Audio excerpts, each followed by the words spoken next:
All eyes on the tropics as Melissa likely becoming a catastrophic hurricane over the next week. Where it's going and how strong it'll get in today's video. Welcome in, folks. Happy Wednesday. It is now October 22nd, and all eyes are on what is currently Tropical Storm Melissa, but I think this one's going to be a hurricane by the end of the week, potentially a major hurricane as the track continues to shift back and forth. But I've got the latest data for you today, and I think we're finally starting to come into a little bit better agreement on where this storm will end up. But we're going to be tracking it for a while. Quite a slow moving system. Will be hanging out into the Caribbean for quite some time and then eventually hooking north. And the question after that is, how close does it get to the United States? And we'll talk a little bit about that as well in today's video. Now, if you're new to the channel, welcome. My name's Gerald. I'm a meteorologist at WCCB Charlotte. If you haven't already, go ahead and like the video, subscribe, and hit the bell for the latest notifications. All those things are free. It doesn't cost you a penny. All it does is help keep you informed on the weather as you'll get the latest notifications for whenever I have the newest data and my analysis of that data. And that's going to be very important as we continue to track the shifts here with Melissa. All right, with that said, let's dive right on into the information I've got for you today and give you the latest. We'll start with the latest run of our European computer model looping next to me. And I think generally the consensus is starting to come into a better alignment that something like what the European here is showing is going to be what happens. The storm kind of maintains intensity, maybe strengthens a little bit over the next day or so as it moves generally towards Jamaica, then kind of stalls out into the Western Caribbean for a couple of days, explodes in intensity, and then hooks north, likely impacting maybe Jamaica again, Cuba, potentially the Turks and Caicos, or really anywhere in the Bahamas still on the table. And then the question becomes, does it try to hook back into the United States? And that's well out in la la land and plenty of time to figure that part out. But it's something we will need to pay attention to over however long we may be tracking this system. All right, let's start by just giving you a look at the storm right now. And I know immediately if you're a weather weenie like me and you look at satellite imagery pretty often, you look at this thing and your eyes kind of just get really wide and you're like, oh my gosh, this thing is exploding in intensity right now. Not completely. Now, obviously, there is a ton of convection here going on with this system. You can see we've got just very deep, warm, hot towers going up, indicating that the system is trying to strengthen. However, the one thing keeping it at bay for now, although it looks like it's getting really strong, is it looks like our low-level center and our mid-level center are still not completely aligned. So the storm kind of tilted right now, and because of that, it's unable to really drop those pressure values. Once it stacks these circulations, if it still looks like this, then we're going to have big problems. And I think that could be a very realistic scenario here later on down the road. But for now, as long as what appears to be a low-level center and a mid-level center are not completely aligned, this will not blow up in intensity. But still, I mean, what a bad omen just looking at it right now. I think this one, I've been telling you for weeks now, the Caribbean is a dangerous place whenever it comes to the end of hurricane season, and the sky really is the limit on future intensity here with Melissa. We'll talk more about the storm structure here in a second. But first, let me show you the latest track from the National Hurricane Center. And you're thinking, Gerald, what track? You just showed me a circle or a sideways Christmas ornament. I know that's what it looks like, but the thing is, the storm's just going to be moving very slowly now. Over the coming days, this is the forecast from the National Hurricane Center, at least, showing this maintaining tropical storm intensity, slowly drifting west and northwest, and then eventually, by the time we get on out to the 24th, so that's 2 days from now, this would be Friday afternoon, they're projecting this to become Hurricane Melissa, and then meander near Jamaica and continuing to strengthen by this weekend is the latest official forecast from the National Hurricane Center, and one that I tend to agree with pretty well. All right, that's a quick summary of things. Let's dive on into the structure of this storm a little bit more and then start breaking down that model guidance. Let's dive into the structure of Melissa and how it might change over time and what environmental factors may influence the intensity of this system. Obviously, I just showed you infrared satellite, and I kind of told you, we've got a big blob of convection, but maybe things aren't completely aligned right now. I think that's being backed up pretty well if we look at our microwave imagery. We were lucky enough to get a pass this morning, or at least somewhat recently, and you can notice one of the big things here is we've just kind of got this big blob of convection that is showing up here, and why that may look, scary on satellite. You see a big red blob. What we would want to see for a system to strengthen, which obviously we don't want, but if you're a hurricane and you want to get stronger, you want to see kind of a band of convection. You want to see a circle of that bright red with a very clear eye. And right now we don't have that. And you can also see a lot of it probably displaced still on the right-hand side of the storm. And that's why I think we're not seeing rapid intensification right now with the system like you may think by just looking at the storm on satellite loop. So that's, I think, a really good component that we have this morning. We'll see if we have any other satellite data outside of the typical stuff. It looks like we actually have a little bit of AMSU data or ATMS data. And basically what you're seeing here is a lot of very cold colors by these very cold cloud tops reaching up. So that also backing up what we're seeing on satellite there on channel 6, at least of the ATMS data. And you can see how that is kind of maintaining. Something to note though, see how there's a little bit of a tilt. See how at the low levels, I'll circle where that blob is of strongest convection kind of right into here. And then as you go higher up, see how it turns north a little bit. So that is a sign that, again, the system is still tilted and not completely aligned or stacked as you would need for a system, like I mentioned earlier, to rapidly intensify. So hopefully it stays that way for a while and it doesn't lose any of that. Sorry, I just clicked off by accident. There we go. We'll go back to the data here. All right, so let's talk about some other things. Sea surface temperatures. I mean, the environment for this storm is through the roof in terms of ocean heat content and energy to fuel a hurricane. We've got very warm SSTs up near 30 degrees Celsius right now. That's up near the mid to upper 80s in Fahrenheit. Plenty warm enough to strengthen a system at a very rapid pace should the rest of the environment kind of cooperate. What about ocean heat content? This is the other thing that is going to be very important, especially because Melissa is a slow mover.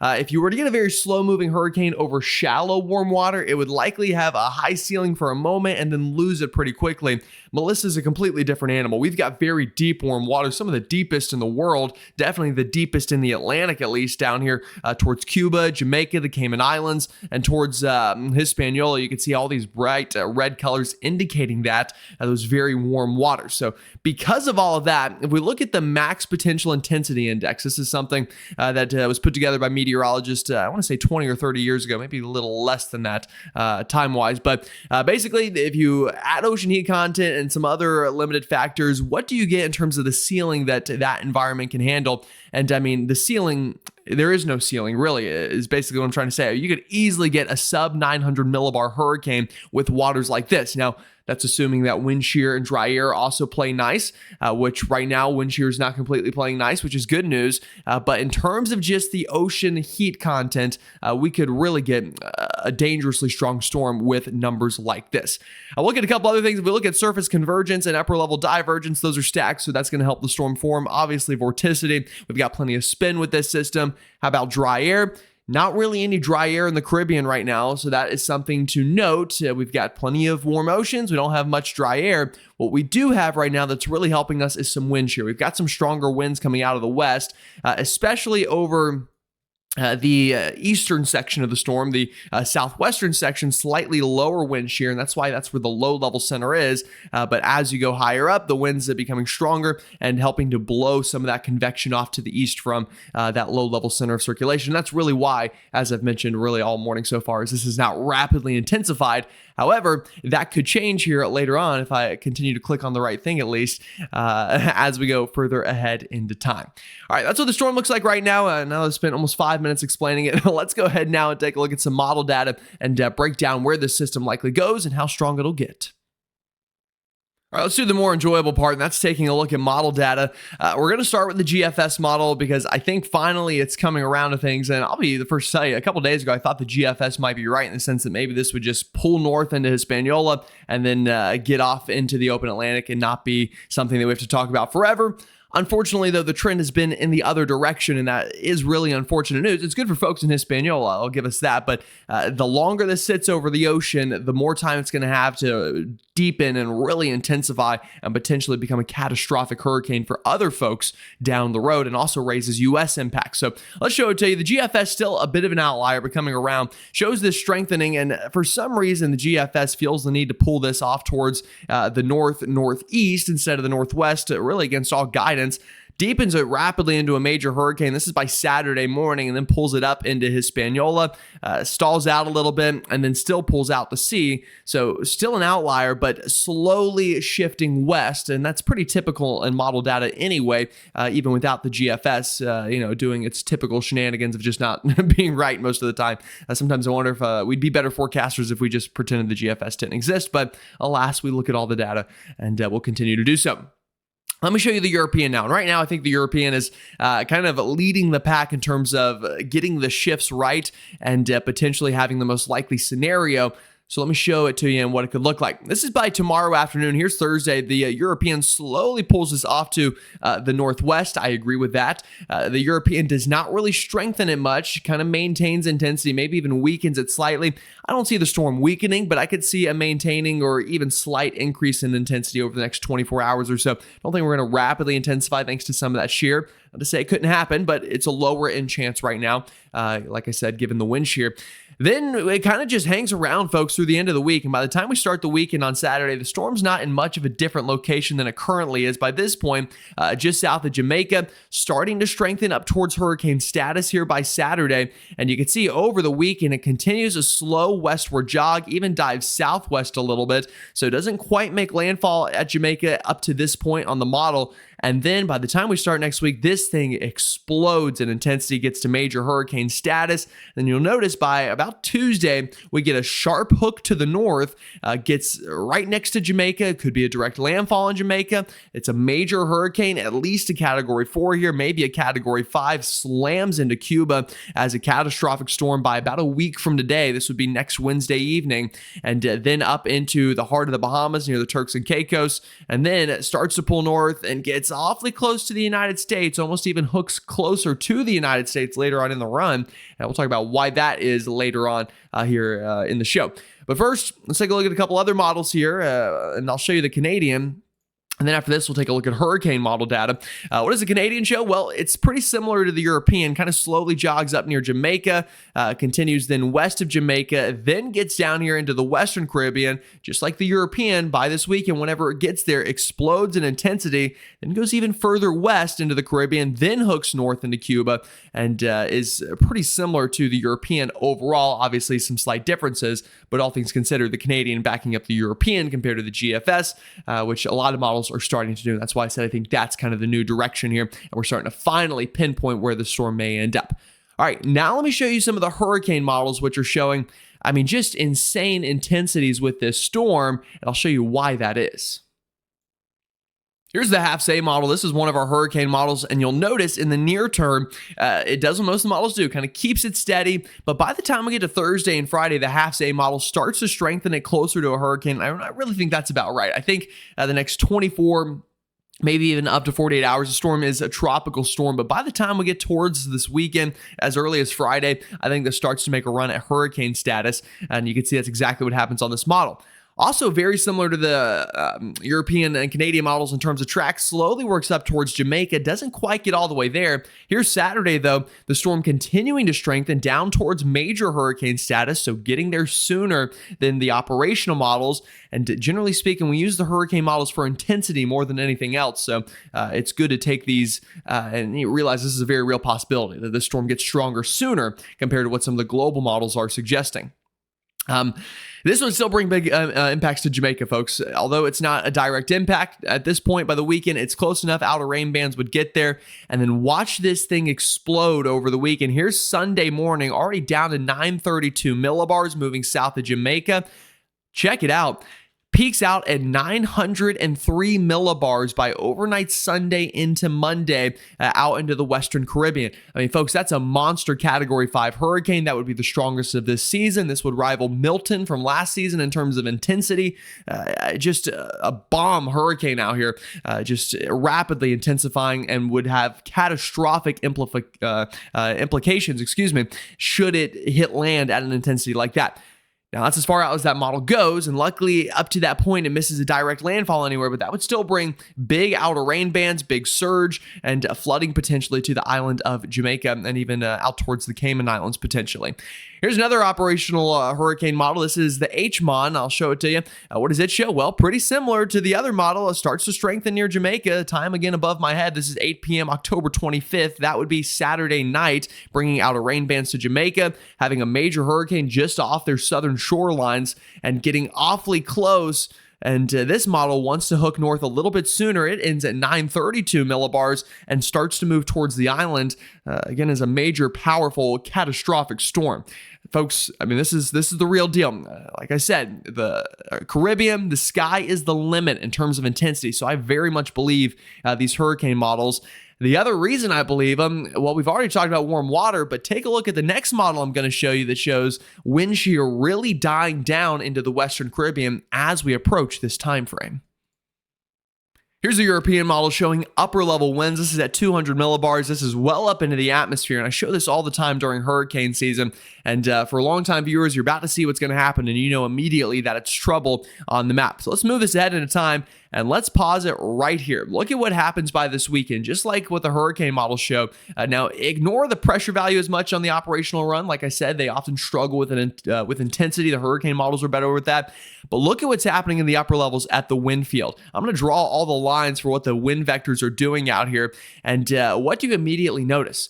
They're pointing in different directions. This is a lot of divergence in the upper levels of the atmosphere. And as I've talked about, I always use the swimming pool analogy. It's like when you're swimming in a pool and you're moving water out. It's the same thing that's happening here when the wind spreads apart. It creates a void. That void has to get filled, so air comes crashing in at the surface. That creates a ton of rising motion. That creates a lot of storminess. That creates latent heat. That lowers the surface pressure. And the process just keeps feeding itself over and over until something can break it, whether that's a storm hitting land, or we get wind shear or dry air. And I mean, this upper pattern just stays there, folks. I mean, this system just gets about one of the highest ceilings you can get in the Atlantic in terms of intensity. Now, will it exactly hit that ceiling? We'll see, but you've got a ton of upper level divergence. You've got a very warm sea surface temperatures. You've got some very warm, deep ocean water, ocean heat content through the roof out here. And then if we take a look at the moisture forecast for the storm, you can see a little bit of dry air right now, but what happens is once it gets this wind shear, it kind of spreads the dry air apart. The storm takes advantage of its own environment. Moisture becomes a very easy thing to come by, and the storm explodes in intensity because of it here on the European model. And that's why, again, I think this one is a very big concern, and it's unfortunate we couldn't get out of hurricane season without having to deal with a big one, but this one looks like it very much could be. Let me show you now the potential track of this thing a little bit more in depth with some of the steering currents, and then we'll look at the ensembles, and then we'll talk about impacts, at least in the near term. Well, I want to at least show you the near-term steering currents, or the current steering flow. This is from 500 to 850 millibars in the atmosphere, and this is the layer we use for tropical systems that are about the strength of this one, or what I think it's going to have over the next 24 hours. Probably right up near 1,000 millibars, maybe a little bit below it would be my guess. All right, so you can see the steering flow right now is doing what you would expect with a storm. It's starting to push it off slowly towards the northwest, and you can see why with our wind vectors generally in that direction. Now, there is a little bit of a anticyclone up here into the mid-levels of the atmosphere right here with a big H. That's helping to try to scoop it further north. I think that's why the GFS has been doing what it's doing. It's probably overdoing the effects of that, but that will help to pull it up north towards Jamaica, and then the GFS still pulls it into Hispaniola. I think, though, the other models are a little bit more correct that this westerly flow will help to counteract some of that pull north. And yeah, we'll still get pulled north, but then likely turn west and even southwest a little bit later on. Another thing to note, though, is the flow is not very strong right now, and that's why the storm is just crawling. That'll change later when a trough comes down and scoops it up. Speaking of that trough, let's talk about that and what exactly I'm talking about. So here is the European model. Or the European, this is the European, not the ensembles, showing the mid-level flow again. And I'll back it up to where we're at right now, and you can kind of see where we have things, and there's not a whole lot. I mean, here's the storm. You've got a little bit of that ridge up here trying to pull it north. You can see that here with this kind of buckle in the jet stream, but there's just not a lot of well-defined pieces out here to move the storm. And like I mentioned, that's why it's just moving so slowly. because of that, it's going to follow the flow I just showed you, kind of off to the northwest, then maybe west, then maybe even southwest a little bit. So when do we get something to finally grab this thing and move it? Well, it doesn't come until probably right around here. Notice what happens. This is early next week. We start to get a bigger trough up here into the eastern United States that dives down. And at that point, the storm feels the influence of it. It gets kind of almost like a magnet brought towards it. And because of that, the forward motion starts to really pick up. The storm flies north, likely right into Cuba, could hit Jamaica directly, and then gets into the Bahamas. And then this is where things get funky, folks. Depending on the orientation of this trough over the eastern U.S., this storm very well could get brought into the United States. It's not the most likely scenario right now, probably only about a 20% chance of that being a scenario that unfolds, but it's something you've got to watch, especially this time of year when you get these really strong troughs. They like to really scoop these things up and phase together. So that'll be something that we need to keep a very close eye on as we go ahead into time. And the European doesn't quite do it on the latest run, but gets awfully close to having the right atmospheric conditions for a scenario like that to unfold. So something to watch there into the longer run. All right, let's take a look at the ensembles now and show you how they've shifted and all the possibilities that are still on the table. Then we'll talk impacts and then bring things on back home. Here are the European ensembles for this storm, and I'll just move it ahead into time. Notice immediately how quickly they diverge. I mean, this is by tomorrow evening, so 24, maybe 36 hours from now. You've got possibilities from turning north towards Haiti and then just continuing completely west. I think in between is the most likely. I think up north and west towards Jamaica and then probably moving very slowly near the island is the most likely scenario, but you could still see the difficulty in the forecast due to the lack of strong steering currents. You start to notice, though, there becomes a bit of a shift in the data by the time we get towards, this would be this weekend, this is Saturday evening. Some members, now a minority, but some of them still move this up towards Haiti, kind of like what the GFS shows, but a majority get this near Jamaica, somewhere south of the island, some much further south, some right up just on the island, but south of it.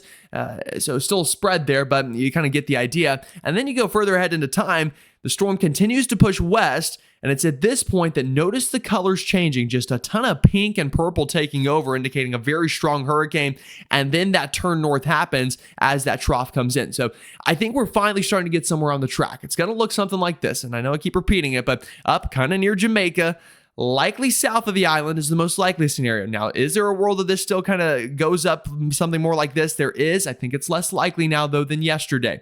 Once it gets to the south of Jamaica, continues west, maybe even southwest a little bit, and then eventually that trough comes, picks it up, and scoops this thing north, and then eventually the path becomes either up towards Canada is still an option that we need to talk about, maybe into the United States, or just out to sea. Things really diverge from there. But that's the latest thinking on the European. GFS ensembles, you can see even them are starting to move towards the European, a lot less of them just moving us straight into Haiti, and you get a lot more members closer to the Euro where it gets closer to Jamaica, and then eventually it pulls north is what you see here on the GFS ensembles, a lot closer to the European now. Final ones I'll show you model-wise today, at least for the tropics, kind of. We'll still talk about more whenever we look at the United States, and you'll see why. But the Google DeepMind model, the AI models, what do they show? Well, let's see. A lot of them still kind of try to pull it up near Haiti, but most of them don't quite get there. And you can see a big cluster developing into the Western Caribbean.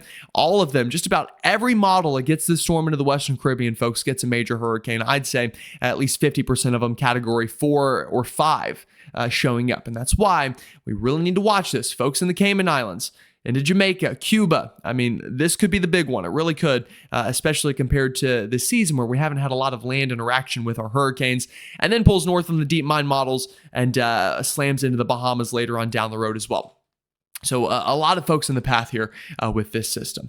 All right, let's talk about the impacts directly from this storm, at least in the near term. We won't talk so much about the long term because there's things to figure out there, but let's at least talk about the next couple of days and what we could see here from Melissa.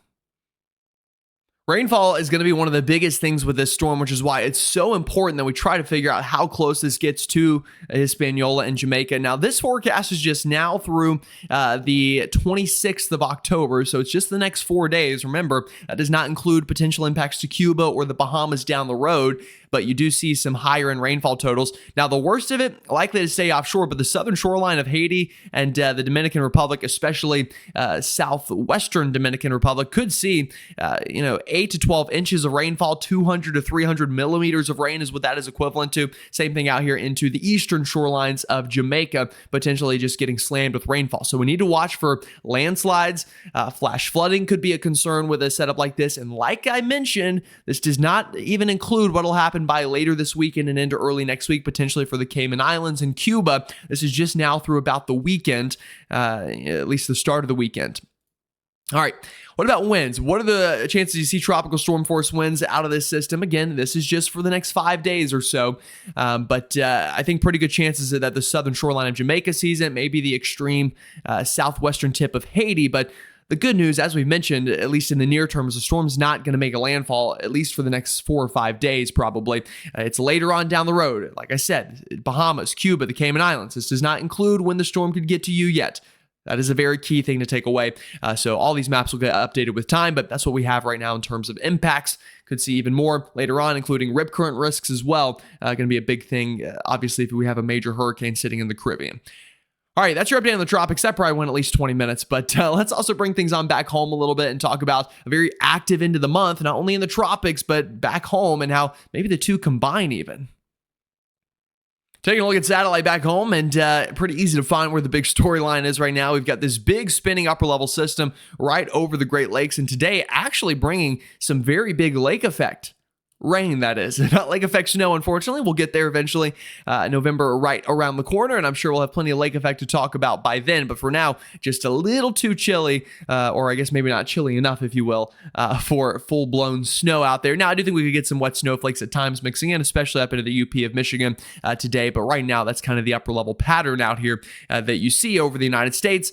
In terms of radar, where's rain falling? Well, it's where you see the storm system. We've got rounds of rain up into New England today. I mentioned it'd be a rainy start to the week there. Boston getting some good rain up into New Hampshire, Maine, even Vermont. And then you can see the lake effect train working into the upper peninsula and off of Lake Erie towards Buffalo and Erie itself, and kind of all points in between. Dunkirk, New York, probably getting a lot of rain today with some of those showers. Watch for flooding. It could happen. I mean, this is a good amount of rain working in, and it could be consistent throughout the day, much like a lake effect snow band, just happens to be rain instead. Other than that, we've got some rain down into the desert southwest as a bit of a system is trying to work in. That will be our next big storyline, as that eventually kind of follows the subtropical jet here, gets heavy rain into the southern plains by this weekend, and potentially even scoots into the southeast by this weekend and into early next week, which will be very important for the future track of Melissa.